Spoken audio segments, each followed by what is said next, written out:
घोषणा करते हैं तो वो बिल्किस बानो के रूप में एक महिला का पूरी तरह से अपमान और उसकी इज्जत को, उसकी मर्यादा को, उसके 20 साल के संघर्ष को पैरों तले कुचलने का काम भी करते हैं उसी दौरान। क्यों? क्योंकि वो गुजरात मॉडल, जिस मॉडल के आधार पर उन 11 हत्यारों को, 11 रेपिस्टों को, दरिंदों को खुली छूट समाज में नंगा नाच करने के लिए दे रहे हैं। क्यों? क्योंकि अब हो सकता है कि आज वो जेल से छूटे हैं, उन्हें मालाएं पहनाई जा रही हैं, उन्हें लड्डू खिलाए जा रहे हैं, उनका सम्मान किया जा रहा है। कल को वो बीजेपी के मेंबर बन के सत्ता में पहुंच जाएं, हो सकता है इलेक्शन जीत कर वो प्रधानमंत्री या मुख्यमंत्री या गृह मंत्री बन जाएं, जैसे और बने हुए हैं। जिस तरीके से ये उन्हें रिलीज किया गया है तो ये कहा जा रहा है कि जिस तरीके से अमृत महोत्सव मनाया गया, हाँ, वो देश के लिए था या इस तरीके के जो अपराधी लोग हैं उनका अमृत महोत्सव था? देखिए, अमृत महोत्सव यहाँ गिने चुने लोगों के लिए है। अमृत महोत्सव है उन 10 पूंजीपति घरानों के लिए जिन्होंने पूरे देश को आज अपनी मुट्ठी में अमित शाह और मोदी से मिलकर खरीद लिया है, कौड़ियों के मोल, और फ्री में भी ले लिया है। दूसरी तरफ हमारी सारी संस्थाओं पर कब्जे कर लिए हैं। दूसरी तरफ वो अपराधी जिनको कोई भय नहीं रहा, जो अब भय मुक्त हो गए हैं इस अमृत महोत्सव के नाम पर, जिन्हें जेलों से रिहा कर दिया गया है, उनके लिए ये अमृत महोत्सव है। समानता की बात की जा रही है, सभी समान दर्जे के सभी लोगों की समानता की बात की, वहीं एक बच्चा घड़े में हाथ लगा देता है, उसको मार दिया जाता है। ये बहुत ही शर्मनाक हादसा है। और ऐसे काम करने वाला जो टीचर है, हम तो कहते हैं ना वो टीचर कहलाने लायक है, ना वो इंसान कहलाने लायक है। ऐसे दरिंदों को तो सिवाय फांसी के दूसरी और कोई सज़ा होनी नहीं चाहिए। और ये शर्मनाक स्थिति समाज में है, ये सोचकर हम शर्मिंदा हैं। क्यों? क्योंकि हम आज तक 75 साल का अमृत महोत्सव मनाने के लिए घर घर झंडे तो उपलब्ध करा रहे हैं, झंडे डंडे तो बेच रहे हैं, लेकिन इंसानियत का जज्बा हम पैदा नहीं कर पा रहे हैं समाज में।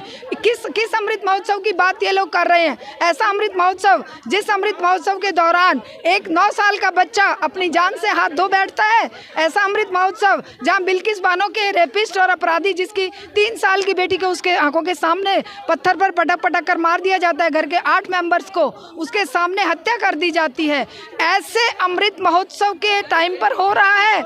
ऐसा समाज क्या हमने या हमारे क्रांतिकारियों ने, भगत सिंह, राजगुरु सुखदेव या नेताजी सुभाष चंद्र जैसे शहीदों ने चाहा था?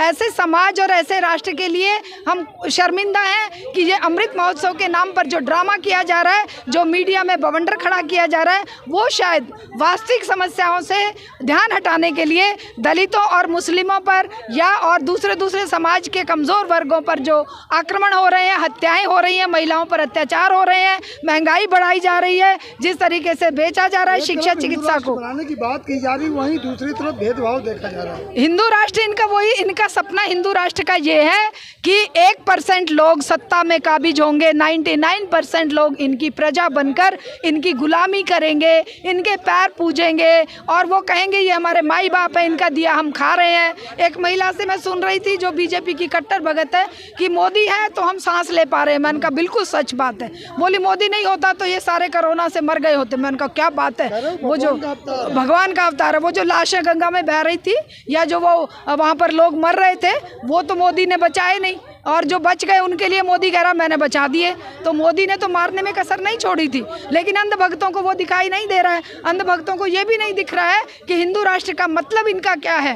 वही हिंदू राष्ट्र है जिस हिंदू राष्ट्र में महिला और दलितों के कान में अगर वेद मंत्र पड़ जाए तो पिघला हुआ शीशा डाल देना चाहिए। ऐसा हिंदू राष्ट्र चाहते हैं क्या? ये अभी में इस तरह की घटना देखने को मिल रही है, हाँ। छुआछूत वाली की, एक बच्चे ने हाथ लगा दिया तो उसकी पिटाई करके मार दिया जाता है, कैसे देख रहे हैं इसको? देखिए, ये 21वीं 22वीं शताब्दी की बात नहीं है, ये इस समाज की सड़ांध है, ये इस समाज की गंदगी है जो बाहर आ रही है, जो गाहे बगाहे हमारे सामने दिखाई देती है। वरना ये समाज सड़ चुका है। इस समाज में जब सामने सामने हत्याएं हो जाती हैं, सामने सामने महिलाओं के साथ रेप होते रहते हैं, और जब बिल्कुल 20 साल की लड़ाई के बाद हत्यारों को सज़ा दी जाती है तो उनको रिहा कर दिया जाता है। ये इस समाज की सड़ांध है और ऐसा हिंदू राष्ट्र तो हमें बिल्कुल नहीं चाहिए। मैम, जिस तरीके से दलित बच्चे को लेकर बात की जा रही है तो मटके की बात बार बार आ रही है, लेकिन पुलिस के मुताबिक और कुछ मीडिया रिपोर्ट्स हैं उनमें जो एक घड़े की बात नहीं साबित हो रही है। देखिए, ये तो कुछ भी साबित करने के लिए अपनी एड़ी चोटी का जोर लगा देंगे।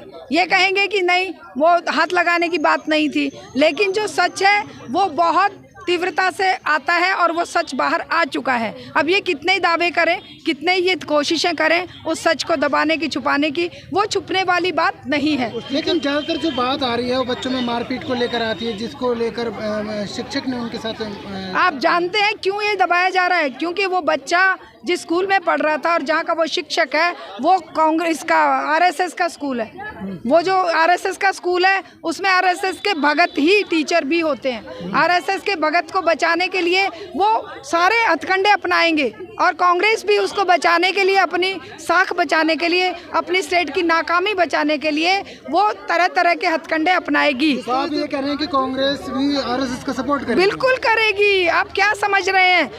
चाहे केजरीवाल हो, चाहे कांग्रेस हो, चाहे आरएसएस हो, चाहे बीजेपी हो, सबको वोट चाहिए। और वोट का गणित क्या है?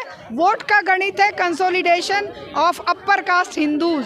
अपर कास्ट और जो दूसरे लोग हैं उनके वोटों को लेकर कंसोलिडेशन में ये लग जाते हैं। संस्था इसके लिए आवाज उठाएगी? बिल्कुल उठा रहे हैं, हम बिल्कुल आवाज़ उठा रहे हैं। कल भी हम एससी कमीशन के सामने वहाँ पर धरना देकर आए हैं। हम लोग इसको छोड़ेंगे नहीं।